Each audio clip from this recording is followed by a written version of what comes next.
Welcome. The chapter or the topic we are discussing is the uronic acid pathway and the alcohol metabolism.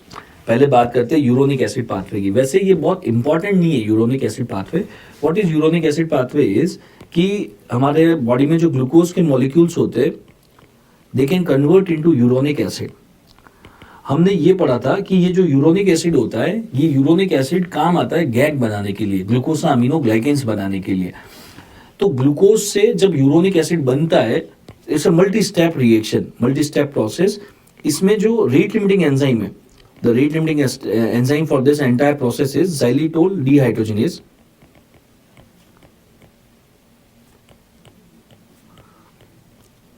And that is going to make the uronic acid. ये uronic acid जो होता है that is used for GAG synthesis. We have discussed about this molecule GAG in detail जब हमने carbohydrate का classification पढ़ा था. ये जो यूरोनिक एसिड होता है ये आगे चल के कन्वर्ट हो सकता है एस्कॉर्बिक एसिड में. Ascorbic acid means vitamin C. तो what we are trying to understand is कि यार यूरोनिक एसिड से एस्कॉर्बिक एसिड भी बनाया जा सकता है, बट इसको बनाने के लिए हमें एक एंजाइम चाहिए होता है that is called as L gluconolactone oxidase. और अनफॉर्चुनेटली ये वाला जो एंजाइम होता है ये फिजियोलॉजिकली ह्यूमंस के अंदर होता ही नहीं है. It is physiologically absent in humans. क्योंकि ह्यूमंस के अंदर नहीं होता तो ये रिएक्शन ह्यूमंस के अंदर हो ही नहीं सकता. That is why we can't make vitamin C in our body. अगर ये एंजाइम होता तो हमें विटामिन सी खाने की भी जरूरत नहीं पड़ती, हम खुद से विटामिन सी बना लेते. बट ये नहीं है तो हम बना नहीं पाते. तो इस पूरे पाथवे से दो ही क्वेश्चन याद रखना है. एक तो ये याद रखना है कि हम विटामिन सी क्यों नहीं बना पाते, क्योंकि we don't have this enzyme L gluconolactone oxidase. Second, ये जो एंजाइम होता है xylitol dehydrogenase, अगर इसकी डेफिशिएंसी हो जाती है, if there is deficiency of this enzyme, this particular condition is called as essential pentosuria.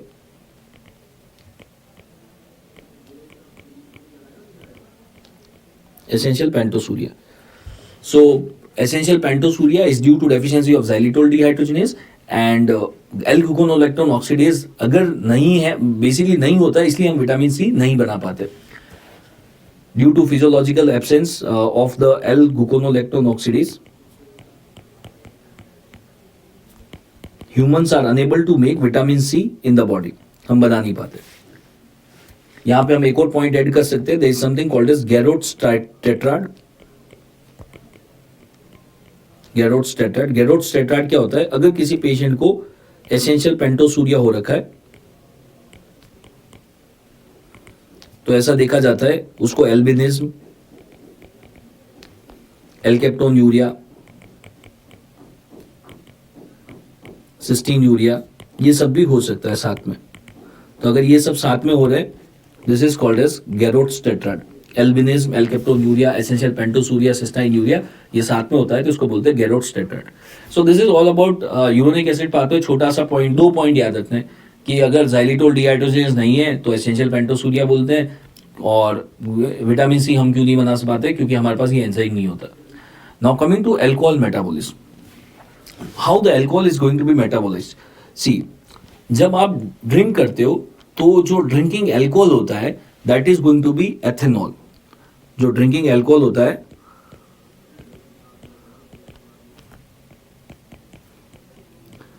हर एक जो ड्रिंकिंग अल्कोहल होता है उसके अंदर एथेनॉल का परसेंट अलग होता है. जैसे वोदका में 40-45% होगा, बियर में 3 से 8% होगा, विस्की में 40-45%. सो वो परसेंट जो हो रहा है ना वो बेसिकली बात चल रही है एथेनॉल की. एथेनॉल का परसेंट सब में अलग अलग होता है.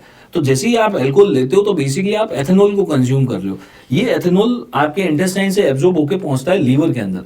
लीवर के अंदर जब ये एथेनॉल पहुंचता है साइटोप्लाज्म के अंदर, ये एथेनॉल जो होगा, this ethanol will convert into acetaldehyde. It will convert into acetaldehyde. ये जो एसिटाल्डिहाइड में कन्वर्ट होता है इसके लिए हमें एक एंजाइम चाहिए होता है that is ethanol dehydrogenase. Ethanol dehydrogenase. Then this acetaldehyde will go inside the mitochondria और माइटोकॉन्ड्रिया के अंदर ये एसिटाल्डिहाइड कन्वर्ट होता है एसीटेट में. जब ये एसिड एल्डिहाइड एसीटेट में कन्वर्ट होता है तो उसके लिए हमें एंजाइम चाहिए होता है acid aldehyde dehydrogenase.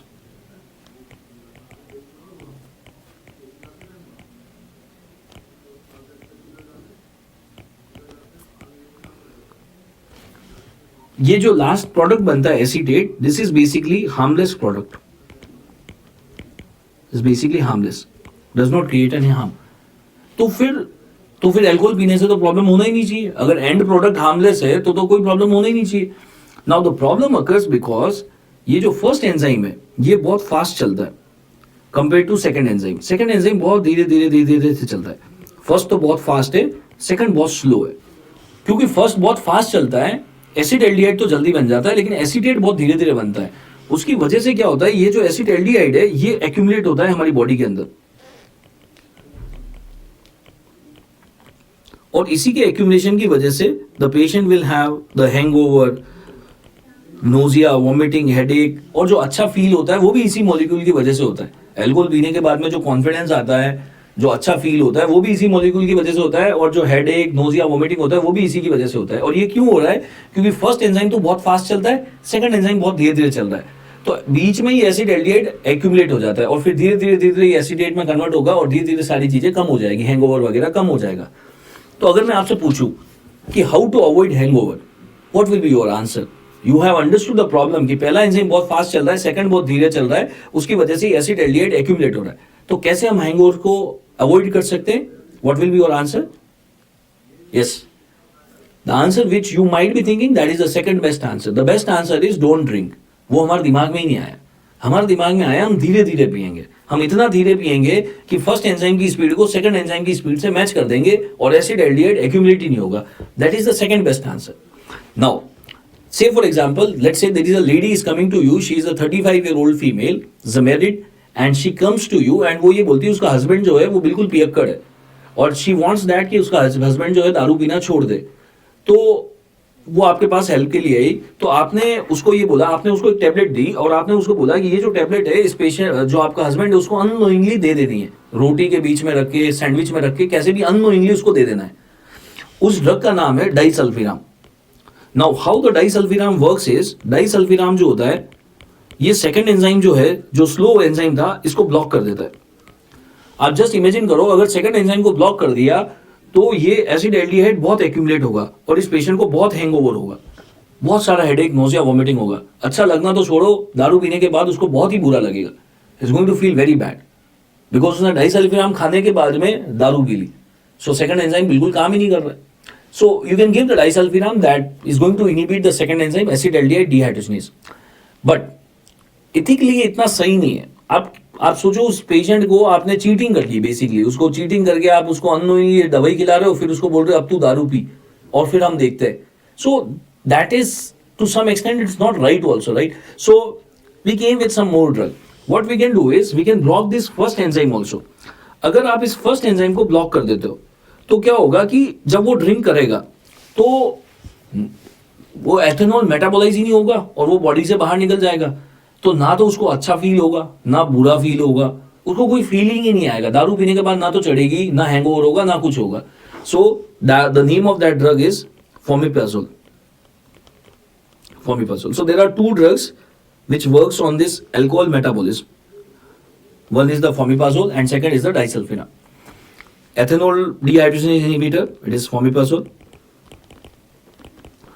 and acid aldehyde dehydrogenase inhibitor, that is disulfiram. Right? So this is all about the alcohol metabolism. Thank you.